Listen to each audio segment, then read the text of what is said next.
Good evening, ladies and gentlemen, and welcome to the ChesterBelloc Hour, brought to you by your affable hosts, Caleb and Connor. Sit back, relax, and join us for an enchanting journey through the wit and wisdom of Chesterton and Belloc. Stay tuned. And we're back after a bit of a hiatus, but the ChesterBelloc Hour will go on. I'm here with Connor. Connor, how you doing? I'm doing well. I feel like I'm always back after a bit of a hiatus. I feel bad for that, but right now I think I'm hitting once every other month. I gotta get back on at least once a month. I'm gonna try and get more stable on that. Listen, if this could be a bi-yearly podcast, I think that'd be fine with everybody. It's gonna be the less we put out, the more likely are to listen to the new one. That's true. Well, I will say I was blown away. I didn't realize people were actually listening to this. Yeah. We get about a good. The other day, I thought it had 600 subscribers. I was like, "That's absolutely insane." You've put something together here. Something very small, but yes, it is. Well, I realized this: all the videos I have up on here are mostly all copyrighted, so they're all suppressed. Oh my God. I have to go back through now and uncopyright and figure out why each one of them was copyrighted. That's ridiculous. Yeah. So it's gonna be a whole day's project tomorrow, just going through videos from like 2.5 years ago to figure out why it was copyrighted and try to fix it. That's brutal. No, yeah. But I'm sure you'll get in there and get them done. I don't know if it'll really do much if you get the 2.5-year-old episode unsuppressed. I'm gonna reset all of them again on YouTube. Well, because as I was saying, hopefully by doing that going forward, it doesn't get stuff suppressed. Yes, hopefully. Because I will say, if you're listening, it's kind of funny. My coworker has found a podcast and immediately started listening to the E. Michael Jones episode. Of all the episodes to start with, well, what's the most popular one? I'm like, yeah, but it's E. Michael Jones, dude. You're not ready. You're not ready for that. You're not ready for that. You have to walk up to E. Michael Jones. There are days I'm not ready for that. No, I mean, I'm trying to read some of his books. I'm just like, I'm reading, what's it called? The Ego and the Id. Was that the one? That's the whole monster one is saying. Ego and the Id. Nope, that was Sigmund Freud. What was E. Michael Jones' books on it called? I cannot remember. I'm reading a PDF of it, and it's he's such an incredible thinker, but his books are. In this one, he's going through like how different catastrophes reflected the culture that created a horror monster, and so his argument is that Frankenstein and the kind of like the French horror, that kind of stuff, came out of a scare of syphilis, and Go ahead. Sorry. Keep going. The favorite one is that the sink, he argues, is a response to the AIDS crisis because it could be the same. It can take the shape of anybody. It's a sink can take the shape of any person, and so it's insidious in that it can trick you thinking it's a regular person, just like a person with AIDS. That's so funny. It's monsters from the id. Monsters from the id. That's it. Yeah, it's a wild book. Yeah, no, I just Googled his books and I got a list of lots of things I can't say on YouTube, but then I got Monsters from the Id. I'm trying to get Doc to read that one because I think we'd have a great podcast on it, but today we're not doing probably really interesting. Oh, it is. I mean, what I've read so far has just been the way he connects. He goes into great detail about who was the guy who wrote Les Miserables? Oh. That French artist. He also did Hunchback of Notre Dame. Victor Hugo. Because he goes into like great detail, arguing Victor Hugo was like into incest and rape and a bunch of other terrible stuff, and that was the inspiration for Hunchback. I don't have context for it, but wasn't Victor Hugo like awful? Like I actually am not totally bewildered hearing that. I believe he was a giant shitlib, I believe. So well, that's what I was gonna say. Like that kind of tracks. Yeah. But today we're doing actually a great poet. We're doing Edgar Allan Poe, a fantastic poet. I'm really excited for it. So my wife's favorite poet is Edgar Allan Poe. She's been trying to get me to read Poe since we started dating, and I within the last few months have been reading it with her. So it was really good timing for us to be doing this. Oh yeah. He's I was not a huge fan of Poe until I started reading him probably about a couple months ago.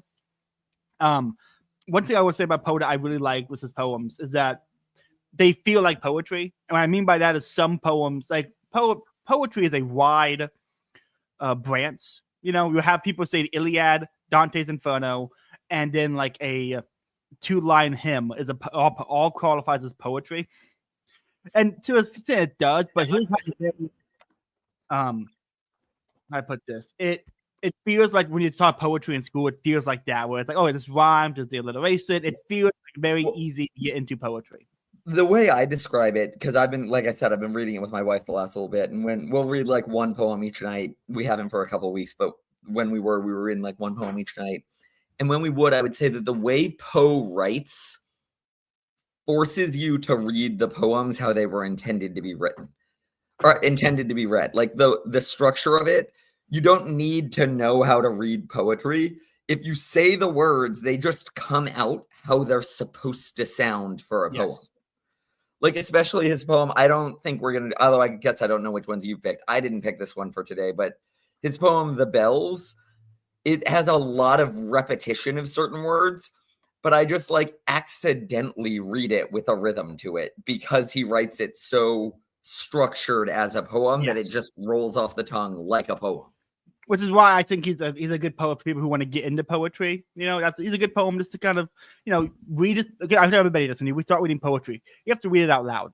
With any of the great English authors, I feel like it's best to read them out loud. I can't remember who said it, but someone was, it might have been Bishop Barron. He said if you're going to read St. John Henry Newman, you have to read him out loud. What's his argument that had to have been Bishop Barron? I don't know who else would have said a sentence like that.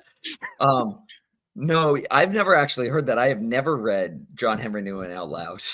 They say, I think Bishop Barron's argument was that because he was one of the few saints writing in English, and so if you read it out loud, you can get the force of his rhetoric better than just trying to read it in your head. That's interesting. Well, and especially he's becoming a doctor of the church, right? I think so, yeah.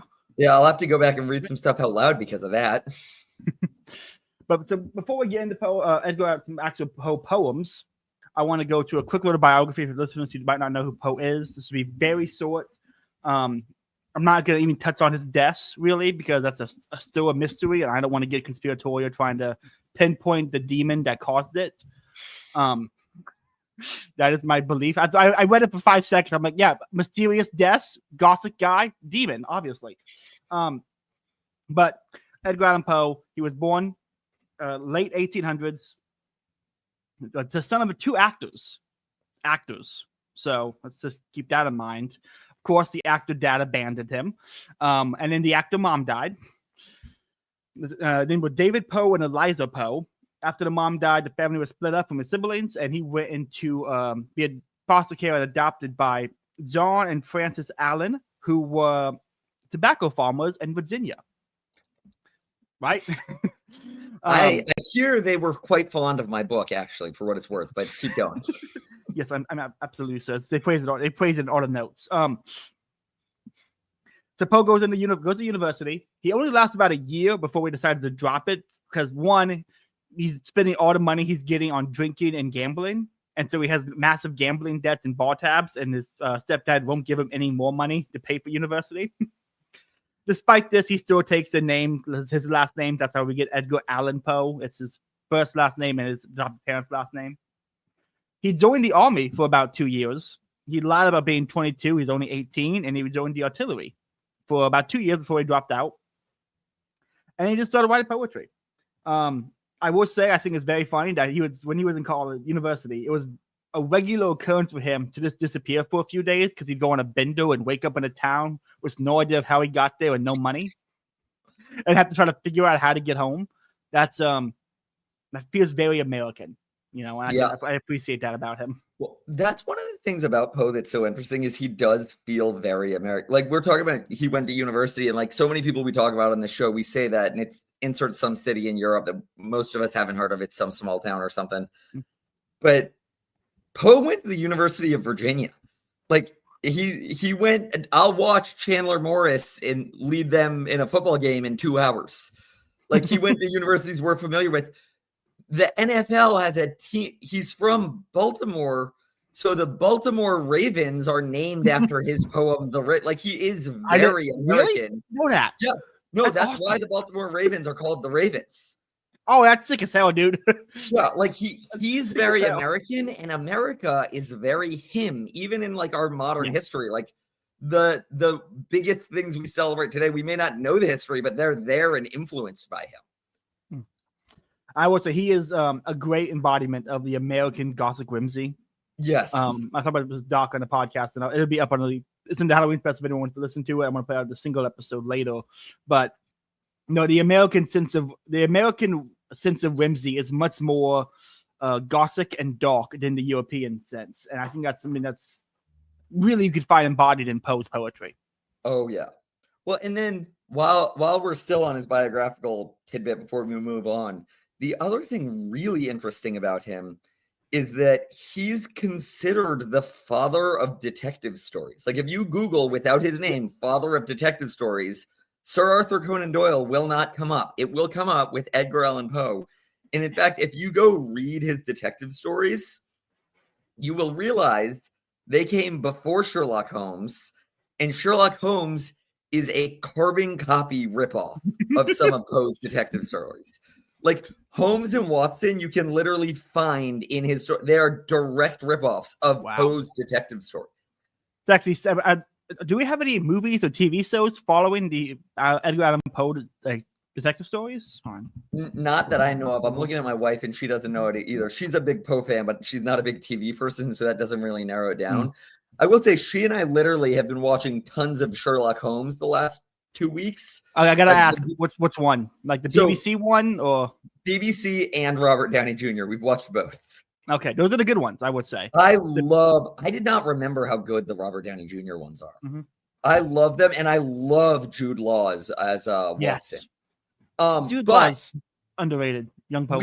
We've been watching them, and like just by who we are, we keep commenting.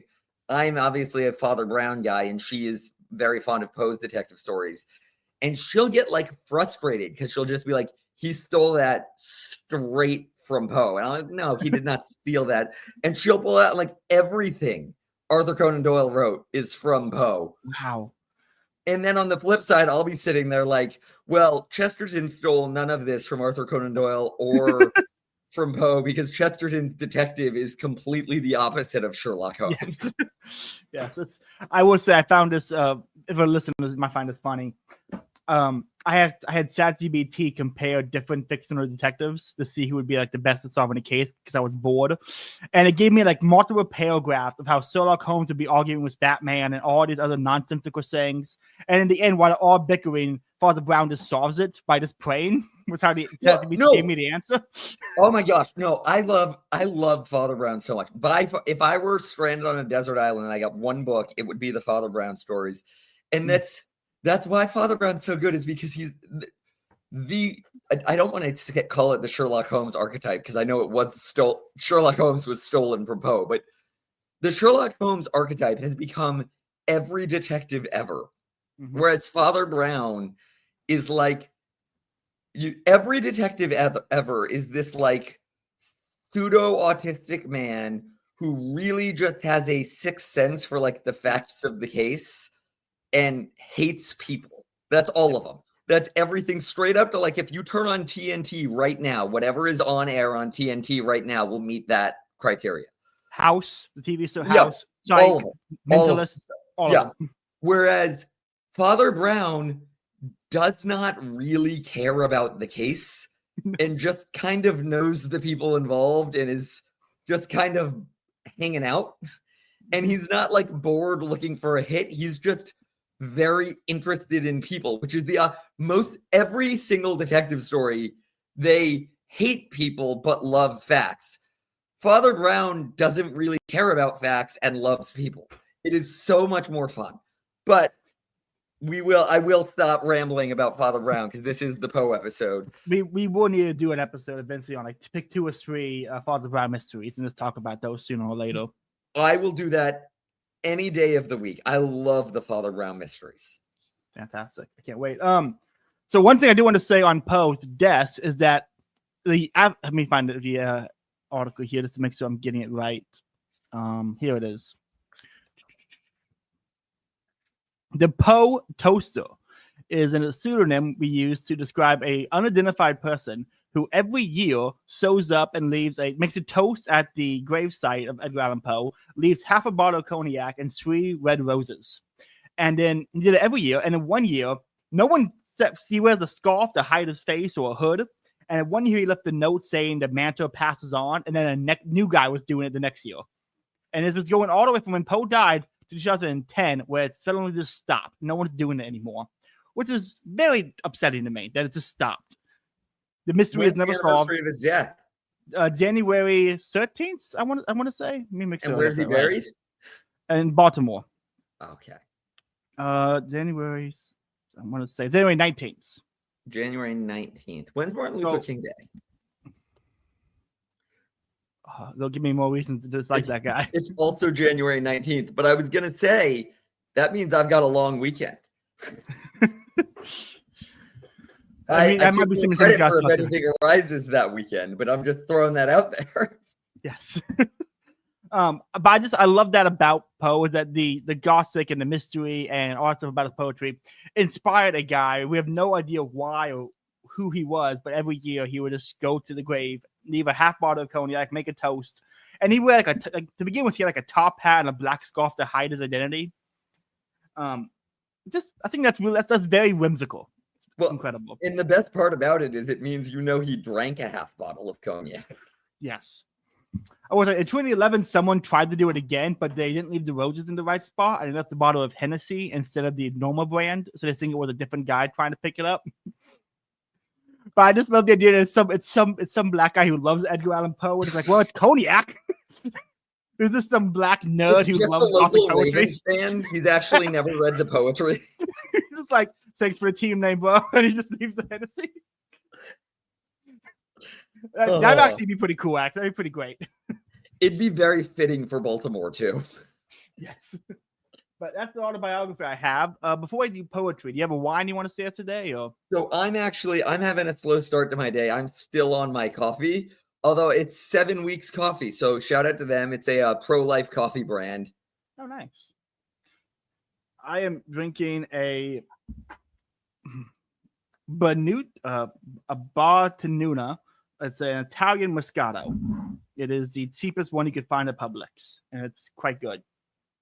I will say, when I first had a wine ever, I was of the opinion I wanted to commit to cheap wine so that I could learn to appreciate great wine, but be happy with cheap wine.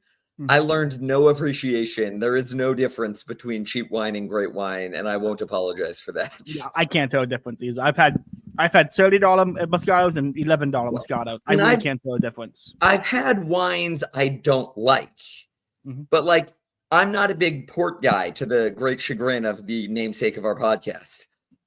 But it doesn't matter if it's an expensive port or a cheap port.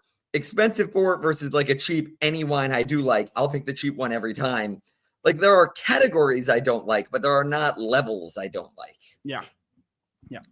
I'm not a big Pinot Grigio. I don't know what it's about that, but for me, I go simple. I always go for a Moscato, which I've been told makes me a cheerleader drinker, but whatever. I started drinking Merlot and people would criticize me for it, so I switched to Cab.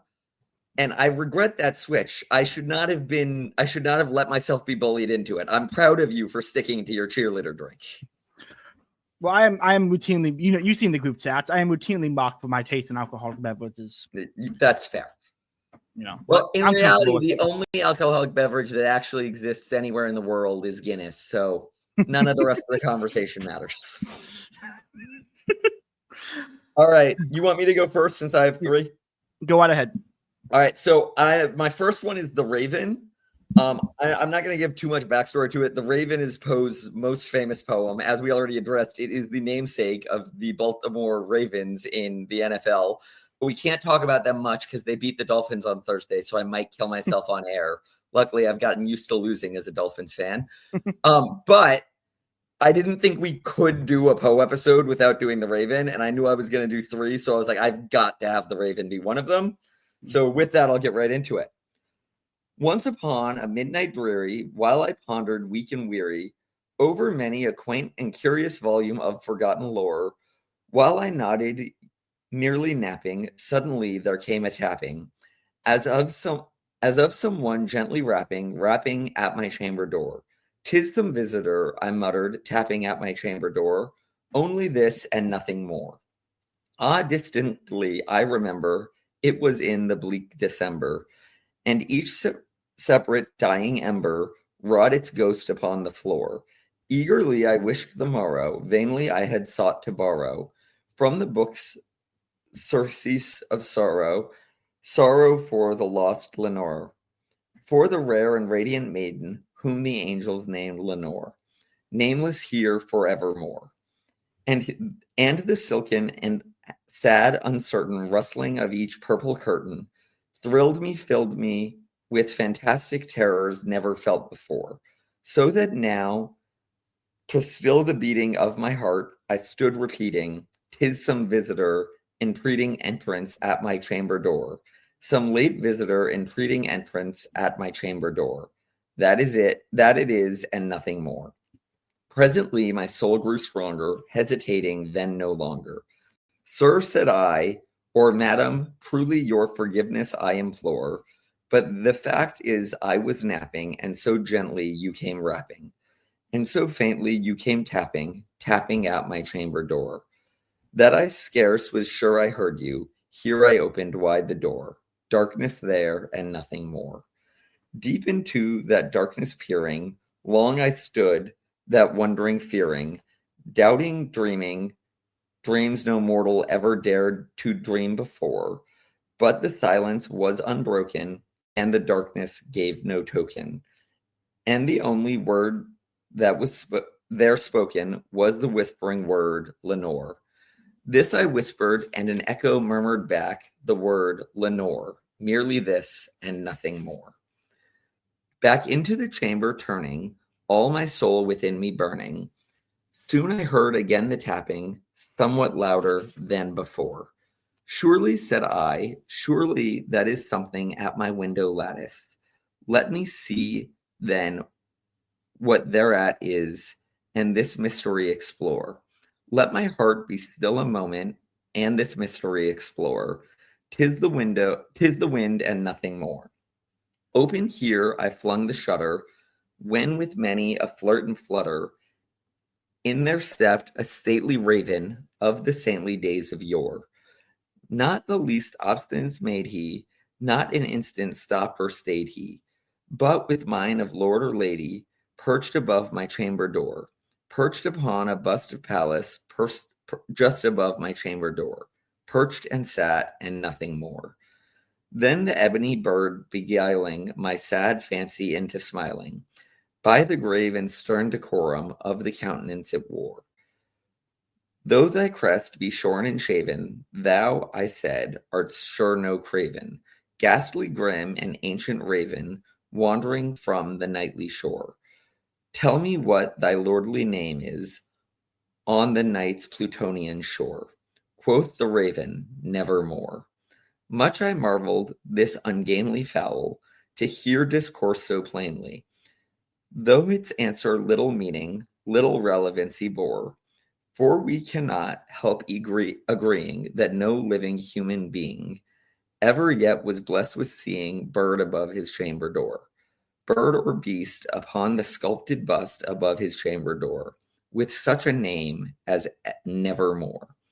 But the raven, sitting lonely on the placid bust, spoke only that one word, as if his soul in that one word he did outpour. Nothing farther than he uttered, not a feather than he fluttered, till I scarcely more than muttered, "Other friends have flown before. On the morrow he will leave me, as my hopes have flown before." Then the bird said, "Nevermore." Startled at the stillness broken by reply so aptly spoken, "Doubtless," said I, "what it utters is its only stock and store, caught from some unhappy master, whom unmerciful disaster followed fast and followed faster, till his songs one burden bore, till the dirges of his hope that melancholy burden bore, of never, nevermore. But the raven still beguiling all my sad soul into smiling, straight I wheeled a cushioned seat in front of bird and bust and door. Then upon the velvet sinking, I betook myself to linking.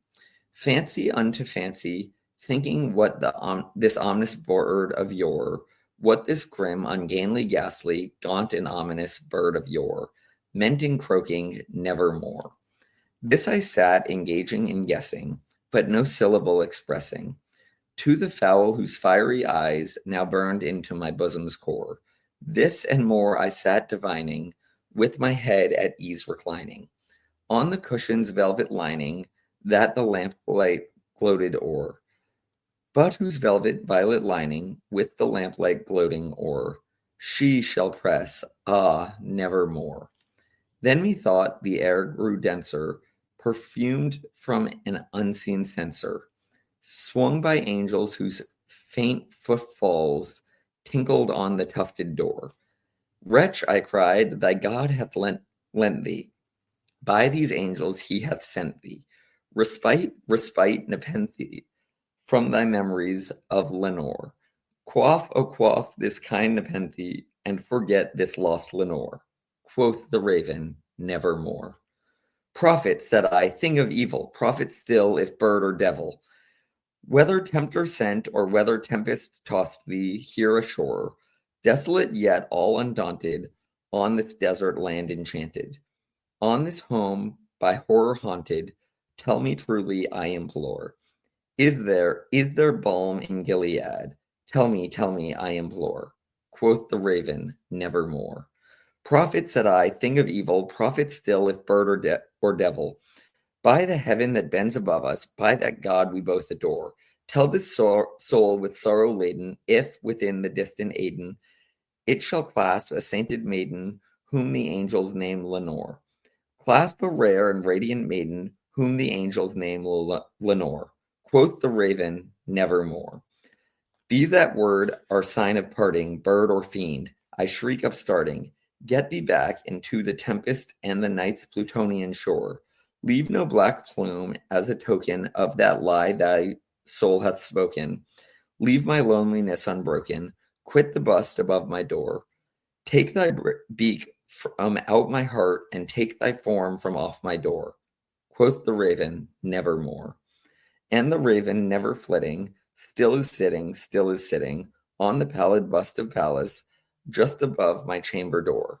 And his eyes have all the seeming of a demon's that is dreaming, and the lamplight o'er him streaming throws his shadow on the floor. And my soul from out that shadow that lies floating on the door shall be lifted nevermore. Whew, that's good.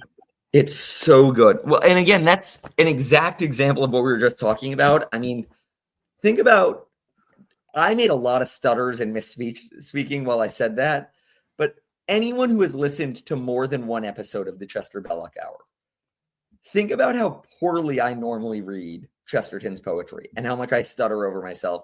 Here I'm stuttering over myself on certain words and whatnot just because I'm a poor reader. However, the rhythm of it is exactly what you would expect it to be. It gives you the chills despite the fact that I'm not that good of a reader, because he writes in a way that forces you to read it how he instructs. Yes. I gotta say, two things I love about this poem. One observation, one thing I loved about it. One, he wrote this after his wife died, and so a lot of people seem to think the raven is either a like a reincarnation. They say the raven serves like a reincarnation of his wife, haunting him for some reason. I don't know what the reason would be, but it's clearly. So that leads me to the second point. The dark romance that is cool, but so many people have adopted that aren't cool. You know, like I don't know if you've been on Twitter or not recently, but there was a post going around of this. It was like dark feminine energy, and it was a bunch of different women from different medias and TV shows. And like, yeah, that's a cool video, and those are cool characters, but the women who post these kind of things are terrible. Yes, they don't actually have feminine energy. Yes, they have dark, emasculate energy. Yes, which is what there's a quote from Francis Palkiyaki about how feminism liberated women from their the dignity of their gender and turn them into inferior men. Yeah, yes. Yes. Well, there's a similar quote by our namesake here, G.K. Chesterton. Feminism, as the name implies, hates all things feminine because it compares it like racism hates race, ageism hates certain ages. Therefore, feminism would hate those feminine. So true, Mr. Chesterton. I love that guy. But this is that real dark feminine energy, and you hear it in The Raven and in Lenore. And if my wife ever gets hit in a bus and the weird dark bird she'll send to my doorstep. What bird do you think to be? That's the question I got to ask now. Ava loved Poe. Ava may be the reincarnation of, if that raven was Poe's wife, Ava is after that raven died and became a girl again. Just the cycle from girl to raven, girl to raven. That's what the Indians miss. It's actually just it's two options. You just cycle back and forth. Yeah, literally. No, the other thing that's great in this poem is like, you sit there, you don't need to know any of the backstory to feel Lenore is some woman that was important in his life and is haunting him. Like, and haunting can mean anything. It can mean just like the weight of her absence when he's alone in the room, and that's what's rapping on the door. It can mean haunting. It can mean any number of things, but you can feel it without any backstory that there is an important woman that is now missing in his life. Like that is felt just by reading the poem. Yes, I'm trying to find. There's a poem that Doc and I did that's a very similar to The Raven, written by an Anglican explorer, priest and poet. I cannot remember the guy's name right now. I have to find it and put it in the description. But it's a very similar poem to this one, the loss of a love, haunting one. And it's a big debate on whether it was that poem specifically, or whether or not it was a lost love, like a lost opportunity, like he saw the woman at port and then left on the ship and never saw her again, or if he died at sea and now she's haunting him. Either way, the absence of the other is what's haunting, whether the other is still alive or not. And that's why I was like this poem, that it's very clear this person, this Lenore figure, meant a lot and is gone, and that whether or not I think you can interpret the Nevermore as like in like so many different ways, you know. Nevermore was the missing me, Nevermore, never find another love, Nevermore, you never forget me. There's so many ways you can interpret the Nevermore the Raven says. I like the fact that the Raven only really says one thing, and it's all born out of that. Yeah, I will say it is disappointing that Poe uses ChatGPT to write his poems, because he does say never and then nevermore. I didn't realize he'd been using AI. He was a fraud. He used AI. But luckily the Raven doesn't. That's when he's quoting the Raven that he uses it. Yes. No, it's the Raven says nevermore, and it, like you said, I like your wording. You said it's like it only says one thing, or it only really says one thing. It only does say one word. The Raven never moves on past nevermore.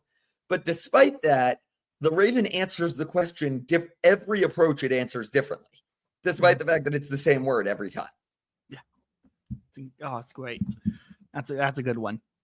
Okay. Well, also, one last, I guess, if you have more to say, we can stay on. But one more parting note. There is one color explicitly mentioned in this poem. It is the color purple.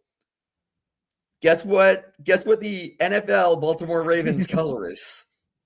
They are purple because they are literally named for this poem through and through. Wow. That's so That cool. was the impact he had on the city of Baltimore. That's incredible. Yeah. Okay. So I got a poem here. It's not as long. It's only a few lines. So neither of my next ones are as long, just for what it's worth, to save it. I was wondering. I almost added the Raven to my list. I'm like, that's such a long poem. Which one do you have up? I got a dream within a dream. A dream within a dream. Perfect. I have a physical copy of all his works here, so I've got you. I'm following along whenever you're ready. Okay. A Dream Within a Dream by Edgar Allan Poe. Take this kiss upon the brow, and in parting from you now, just must let me avow, you are not wrong who deem that my days have been a dream. Yet if hope has flown away in a night or in a day, or in a vision or in none, It is therefore the less gone. All that we see or seem is but a dream within a dream.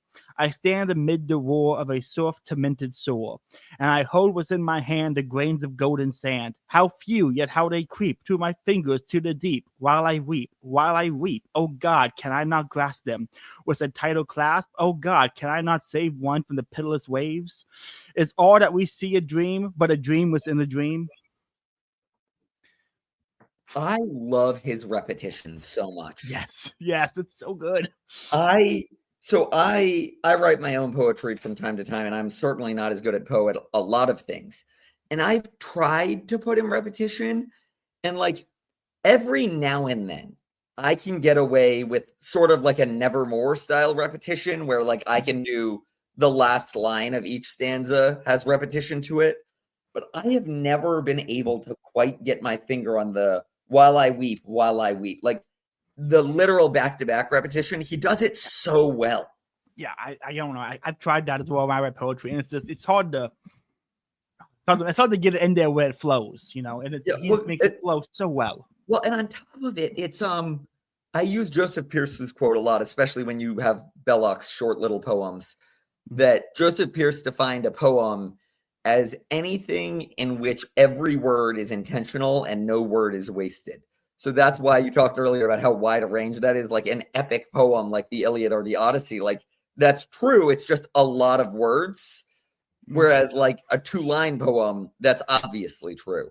Yeah, like Belloc's Christmas poem. Yes, but it's very difficult for me as a writer myself to find a position where I find that it's still true that every word is intentional and none are wasted, where I'm saying the same set of words twice in a row. But you read Poe, and it's not just for the sake of keeping the structure and having enough syllables in a line.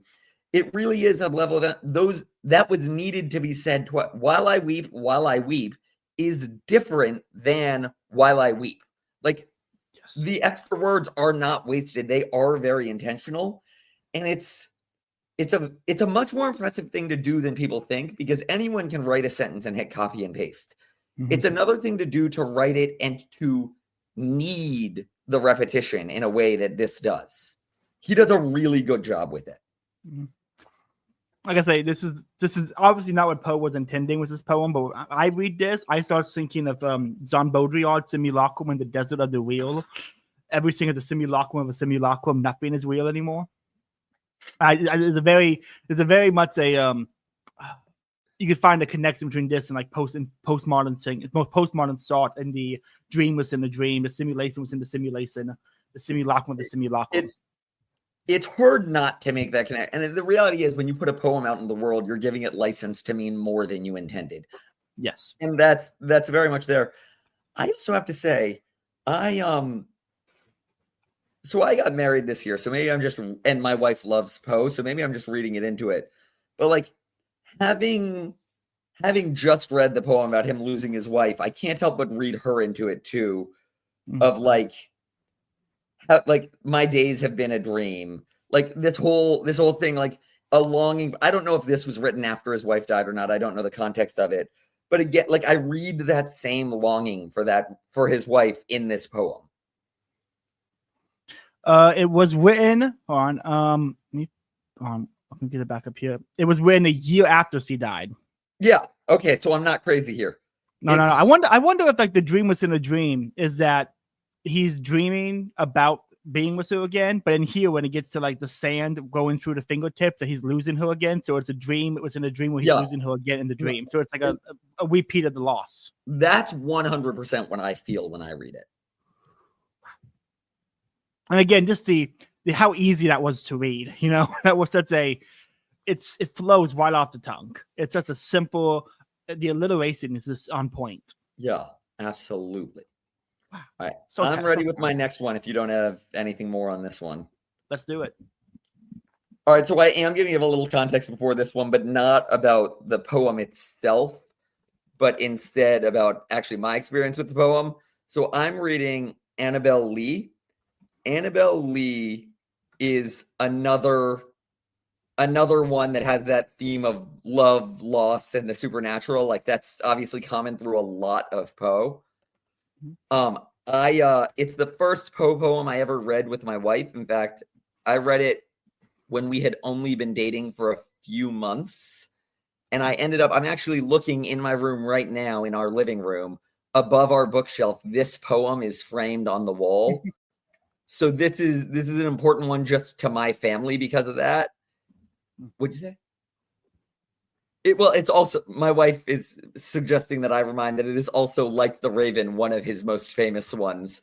But that is really not to me why I picked it. It is a very important one to my family. It did come out before his wife died, but you can still read love, loss, and longing into it. It's clearly influenced by his wife. All right, Annabel Lee. It was many and many a year ago, in a kingdom by the sea, that a maiden lived whom you may know by the name of Annabel Lee. And this maiden, she lived with no other thought than to love and be loved by me. I was a child and she was a child in this kingdom by the sea, but we loved with a love that was more than love, I and my Annabel Lee, with a love that the winged seraphs of heaven coveted her and me. And this was the reason that long ago, in this kingdom by the sea, a wind blew out of a cloud by night, chilling my Annabel Lee, so that her highborn kinsman came and bore her away from me, to shut her up in a sepulchre in this kingdom by the sea. The angels not half so happy in heaven when envying her and me. Yes, that was the reason, as all men know, in this kingdom by the sea, that the wind came out of the cloud, chilling and killing my Annabel Lee. But our love, it was stronger by far than the love of those who were older than we, of many far wiser than we, and neither the angels in heaven above nor the demons down under the sea can ever dissever my soul from the soul of the beautiful Annabel Lee. For the moon never beams without bringing me dreams of the beautiful Annabel Lee, and the stars never rise, but I see the bright eyes of the beautiful Annabel Lee. And so all the night tide, I lie down by the side of my darling, my life and my bride, in her sepulchre there by the sea, in her tomb by the sounding sea. So this one, the two things that drew me, one of the big reasons it was so important to my wife and I in our relationship, we live in the happiest seaside town in America. So the love story about this kingdom down by the sea is very on brand with us. But you read it and it's so interesting because it's about love and loss the same way. Annabel Lee dies. I don't know how his wife died. I don't know if he was expecting it. And like, that's part of the reason he was writing. Tuberculosis, and it was not seen coming, apparently. It was not seen coming. Okay. So yeah, I don't know if God just inspired him to know that she'd be dying. I don't know why this was so on his mind. It was only 2 years before she died. So it was very, very like necessary for him to have been thinking about whether he realized it or not. But the other thing about it is even though this one is a depressing love loss one, it's much brighter and happier than most Poe ones. I mean, even when she dies, it's like, oh, but it's all okay because even the gods were jealous of our love. And I just still go out and enjoy the tide with her. Like, it has a happier ring to it. Like, you can tell his wife is still alive in the way this one's written. Mm-hmm. So I have two things I want to say. One, it reminds me of the Greek poem about the what was his name? The one who went into Hades to get his wife back. What one was that? What was that guy's name? Just quick correction. I had my years flipped. It's 2 years after she died. So 2 years after she died. Okay. It may be just same. My comments still hold true, but he's just maybe like looking at it with it's not the sand passing through his fingers anymore. It's a more joyful memory. Anyway, go ahead. It reminds me of what is the name of that poem? That Greek one. Hold on. Greek hero. Gosh, I even interrupted you to give you time to Google it, and you missed it. I missed it. What was his name? Orpheus.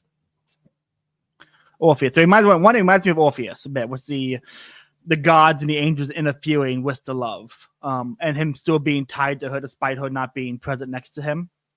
Second, you might find this funny, especially given Halloween yesterday. This poem feels like something that if Goldberry died, the Tom Bombadil would write. Yes. Well, and for what's worth, listeners, for the context, the reason that matters is that yesterday my wife and I were dressed as Tom Bombadil and Goldberry for Halloween. That's why it was relevant to Halloween yesterday. Yeah. No, it absolutely feels like that. I think that's actually what I was trying to get at when I say, like, it's not the rap tapping of like a distant ghost figure represented by like a haunting raven. It is this whimsical, happy memory of a woman that was. And like it's much more, yes, Tom Bombadilian. I gotta say, one thing I want to say on this Poe's poem and poetry in Zinru here is the sensitive young man that Poe clearly was. And it's very interesting to me how this pining after a lost loved one, this dark romanticism, is a hyper masculine saying that today you only really see displayed in a feminine manner. Well, I think a big part of the reason it's only displayed in a feminine manner today is that men and women have ceased to be able to meet. The shared activities, like going out to dance, is long gone. Men and women only meet online, and as a result, most of the time when you see that pining, it isn't for the loss of a wife that you were with for a long time. It isn't for something like that. Often it's for an 8-month relationship that existed mostly over Snapchat. And I think the lack of incarnationality is what makes it, I don't know if incarnationality is a word, but I'm sticking to it. I think that's a large part of what makes it effeminate. And on top of it, a lot of relationships, part of the reason the pining has come from is because they've had some form of disordered sex prior to their marriage. And as a result, the pining comes out in a disordered manner as well. Now, that I don't want to, someone listening to us probably has a legitimate experience of like a purely masculine yearning and longing and pining. But I think what happens is a lot of the time people are realizing that like this kind of love that you don't totally recover from, like that just punches you in the gut and makes you feel like you're haunted by a raven, like you need to sit out in the kingdom by the sea laying by the shore every night, is supposed to come for your wife. And people have taken something that was supposed to be reserved and given it away, and they've often given it away for sex or some addiction to technology that created a false form of the love. And I think that's what makes it look effeminate. And the problem of that is that then, because most of it looks effeminate, when you see it genuinely and sincerely, you associate it with its effeminate version. Absolutely, yeah. Now, there's a whole concept to be had about dating apps and modern dating culture not having the incarnation of relationship. For listeners who want to hear that, Cato and I's episode on Beyond Silhan's Agony of Eros, it would be the place to start for that kind of conversation. For what it's worth, my wife and I were long distance when we met. I mean, it's entirely acceptable to use the technology we have. The goal needs to be an incarnational relationship. Yes, absolutely. Okay. Man, Annabel Lee, that was a great one. I gotta say, I love the fact you guys have that hanged up in your house. No, awesome. I forgot. I remembered when I looked up during this. I'm looking at it as we speak. I didn't need to bring the book. It's literally right in front of where I sit. This is we have his and hers chair. This is his chair, and I look right at it when I sit in it. That's awesome. Okay. The Sonnet to Science by Edgar Allan Poe, published in 1945. Science, true daughter of old time thou art, who utterest all things with thy peering eyes, why prayest thou upon the poet's heart? Vulture, whose wings are dull realities. How should he love thee, or how deem thee wise? Who wouldst not leave him in his wandering, to seek for treasure in the jeweled skies? Albeit he soared with an undaunted wing, hast thou not dragged Diana from her car, and driven the hammered yard from the wood, to seek shelter in some happier star? Hast thou not turned Nereid from her flood, the elfin from the green grass, and me from the summer dream beneath the tamarind tree? That's the whole poem. I love it because it's kind of like, it feels like a very anti-science, because it's separating people from things they love. The elf from the green grass. insult to science. I appreciate that. Well, I do too, because here's the thing. It's what it also is it's a call for science is such a loaded word, but it's a call for wisdom and science proper. Mm-hmm. Like Yeah. someone who had a real love for knowledge would not separate Diana from her car, would not separate the elephant from the green grass, because someone with knowledge would know those things go together. Like it's an insult of this false knowledge that separates what belongs together. Yeah, like the people who study trees by removing them from their environment. Yeah. It's like the tree is a member of the environment. You have to study it in context with the environment. I will say, I think you just cost me a bet, because I said before we called, I looked at my wife and I said, I'll bet you anything in our shared bank account that Caleb will be reading Fairyland by Edgar Allan Poe. And I cannot believe you of all people didn't pick that one. Well, that's because I just saw the title. There's a reason for that. I used it in the Halloween poetry space. Okay. So it's because it's already recorded elsewhere. There we go. That gives me more credit. No, I did. It's a great poem, and I did read it on the Halloween special.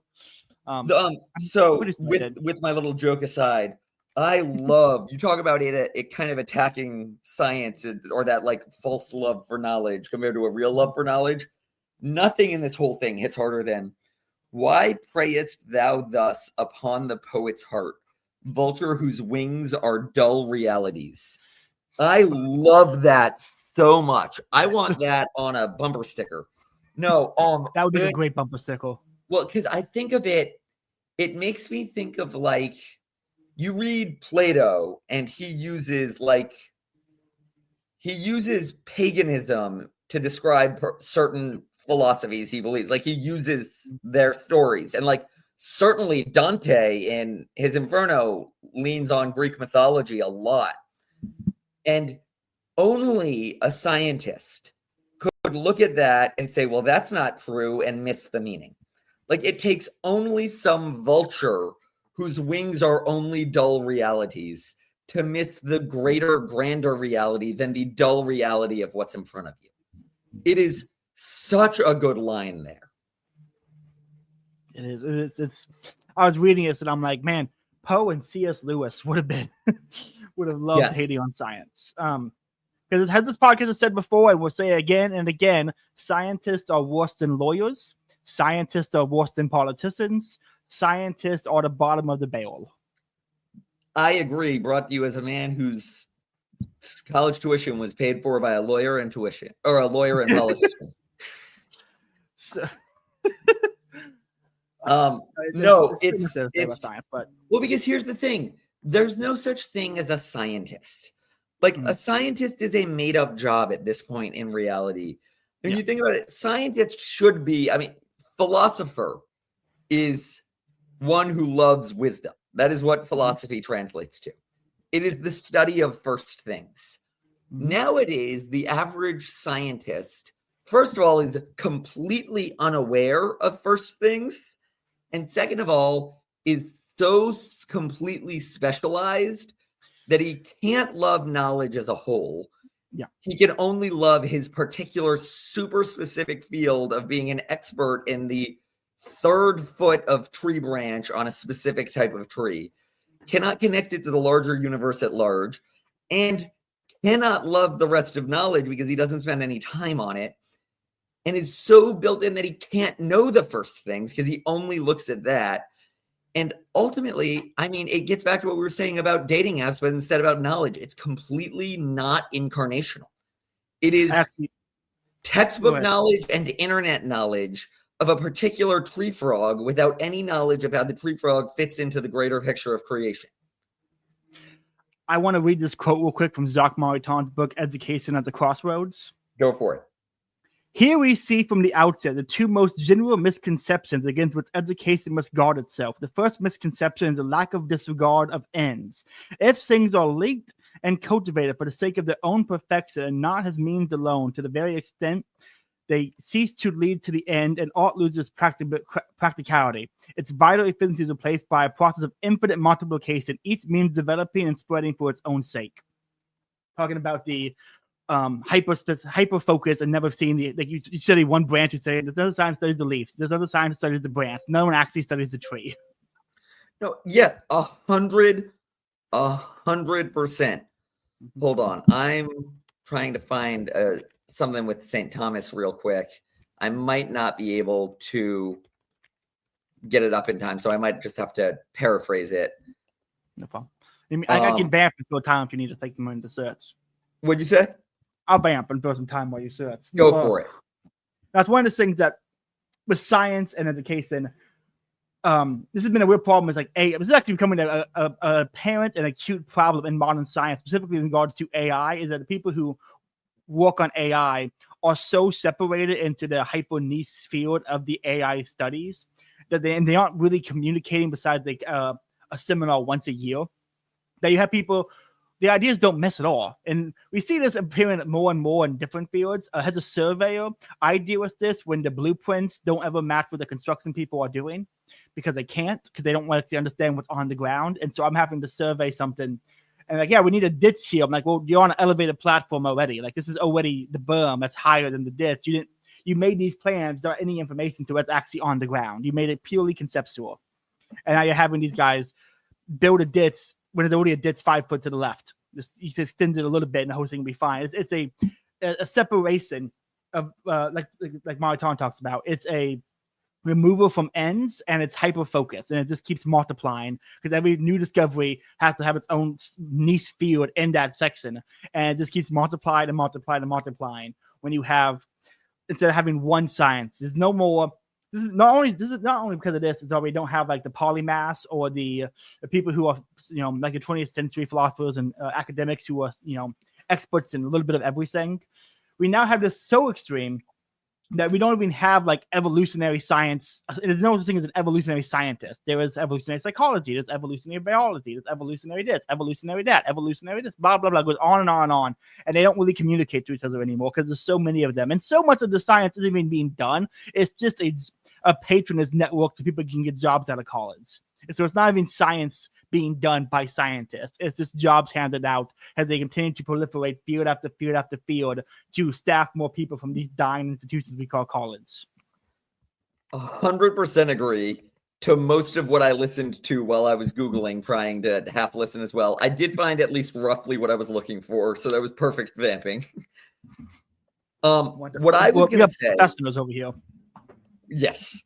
What I was going to say was, so St. Thomas Aquinas differentiates between scientia, which is obviously the word from which science comes, and curiotas, and differentiates the two, scientia being an actual desire for knowledge, and curiotas being, he splits it into 4 things. It is when there may be sin by reason of the appetite or study directed to the learning of truth being itself inordinate, and this is in 4 ways. First, when a man is withdrawn by a less profitable study from a study that is an obligation incumbent on him. Hence, Jerome says, we see priests forsaking the Gospels and the prophets, reading stage plays, and singing the love songs of pastoral idols. Secondly, when a man studies to learn of one by whom it is unlawful to be taught, as in the cause of those who seek to know the future through demons. This is superstitious curiosity, of which Augustine says, maybe the philosophers were debarred from their faith by their sinful curiosity in seeking knowledge from the demons. Thirdly, when a man desires to know the truth about creatures without referring his knowledge to its due end, namely the knowledge of God. Hence, Augustine says that in studying creatures, we must not be moved by empty and perishable curiosity, but we should ever mount towards immortal and abiding things. That third one was the one I was really looking for, but I'll read the 4th while I'm here. Fourthly, when a man studies to know the truth above the capacity of his own intelligence, since by doing so men easily fall into error. Wherefore it is written, seek not the things that are too high for thee, and search not into things above thy ability. And in many of his works be not curious. And further on, for the suspicion of them hath deceived many, and hath detained their minds in vanity. The 3rd and 4th in particular are what science is today. Scientia and actual knowledge has been long forgotten as the end. Knowledge for the sake of the good certainly has been long forgotten. And now it's at best knowledge for knowledge's sake. and that knowledge is disconnected from its due end and above our ability to handle. It is vultures. I lost the quote, but it is vultures with their dulled wings of reality, cutting off the due end of knowledge. Vultures who wings are dull realities. Yes, it's scientists, man. They are just. I'm convinced that they, like what was the It's Making quote where it was for every new law passed, 10 lawyers to be executed, or something along those lines. I think we're not going to be around for, but in about 110 years or so, we're going to have these books that go out and explore things, and it's going to explore the insanities. I mean, we already know so many insane shit science to do. Like anyone listening, go look up Dr. Fauci and beagles and tell me scientists didn't all be destroyed. Like, if anyone knows the story, the lore behind that one, tell me these people aren't evil tools of the devil. No, literally. Yes. We just hit an hour. You want me to hit our fifth poem so we can start wrapping up? Yeah, let's do that. All right, so I am going to give a little context to our fifth poem. Edgar Allan Poe, since we mentioned, was an American. America not being a particularly Catholic country, he was raised Episcopalian. However, at one point in his life, he found himself visiting a Jesuit church. He was walking on a noisy street, and at a noontime stop into a church staffed by Jesuits, he heard the ringing of a church bell, and he said, "Why would the bell be ringing at this time of day?" And the local Jesuits explained to him that at 6 a.m. and 6 p.m. they had their bell play, and noon, they had their bell play the faithful call to the Angelus. And after learning about the Angelus was when he wrote this poem. Hymn. At morn, at noon, at twilight dim, Maria, thou hast heard my hymn. In joy and woe, in good and ill, Mother of God, be with me still. When the hours flew brightly by, and not a cloud obscured the sky, my soul, lest it should truant be, thy grace did guide to thine and thee. Now when storms of fate o'ercast darkly my present and my past, let my future radiant shine with sweet hopes of thee and thine. That's a good one. I don't know if a huge amount needs to be said on it because it is actually pretty straight. It might not be straightforward to someone who doesn't pray the Angelus, but to our listeners who are at least familiar with it, it's a pretty straightforward one, but it's so good. And it's especially good because Poe isn't Catholic. Poe doesn't pray to Mary. Poe doesn't pray the Angelus. He was just inspired by it when he was walking by the church. Again, the beauty of church bells. The importance of church bells. They all. I don't know if we've made it more than 3 episodes without talking about the importance of church bells. No, because they are so important. Not only are they important call to prayers and reminders, universally, bells are used around the world to ward off demons. Like even in Korea and Asia, they use the same kind of bells to ward off evil spirits. There's something to the fact that holy bells scare the unholy, which is great. And then also, I love the bells that are to signify historic moments. Like I can't remember in Europe, there are certain bells that go off to signify victory, like the Battle of Lepanto or the Crusades, which is just fantastic. Well, and then on top of it, I'm just gonna hammer this home this episode apparently. But I during the month of May, I put an Angelus reminder on my phone. Every day of the year, I put a 3 p.m. reminder for the Divine Mercy Chaplet. And those are great, and the reminders are awesome. But what they're not is incarnational. It is that matters so much, and bells are incarnational. That is a thing that I cannot stop hammering home. Yep. What's really, really makes you despise the things going on in Dearborn, Michigan right now was the Muslim calls to prayer. Oh my gosh, yes. We could go for a whole hour just ranting about that shithole. Something's gonna have to be done about it eventually. I'm not gonna say any more than that. Yeah, I'm gonna say that's probably where I land to. Something. We're gonna be all big. Right. Do we want to do prayers and wrap up since we are over an hour? Yes, dude. I really didn't think we were gonna go for a whole hour, but there's so much with Poe to talk about. We freaking killed it. We did. Okay, all I got. You want to go first? I'll go first. You have yours ready for when I'm done? Yep. Perfect. In nomine Patri et Filii et Spiritus Sancti.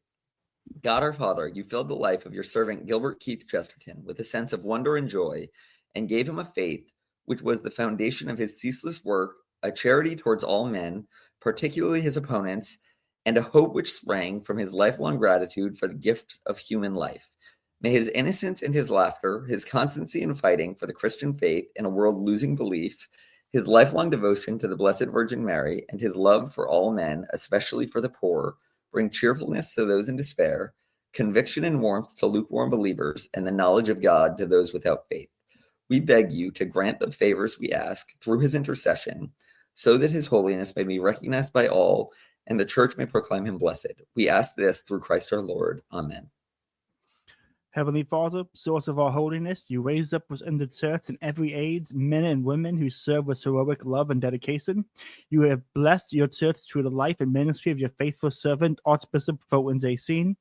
He has written and spoken well of your divine Son, Jesus Christ, and was a true instrument of the Holy Spirit in touching the hearts of countless people. If it be according to your will, for the honor and glory of the most holy Trinity, and for the salvation of souls, we ask you to move the church to proclaim him a saint. We ask this prayer through Jesus Christ our Lord. Amen. In nomine Patris et Filii et Spiritus Sancti.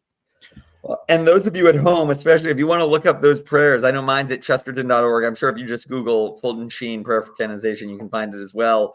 Today, as we're recording, I don't know if it'll be when you get it, but it's All Saints Day. So today is particularly a day to pray for them to be in the communion of saints, singing Holy, Holy, Holy. Absolutely. Okay, and that wraps up the episode. I don't know when the next one will be. I don't know what's coming up on the podcast. I just exhausted everything I had planned for the Halloween special, so we're in a free fall right now. We're gonna figure it out. Hopefully, I'm available before 3 months from now, but we'll talk. Absolutely. Everyone, thanks for listening. You have a great night, and God bless. Our hour together has drawn to a close. We hope the ChesterBelloc Hour has left you with thoughts to ponder and a heart a little lighter. Thanks for listening. Until next time, we wish you a restful night and a bright tomorrow. Good night.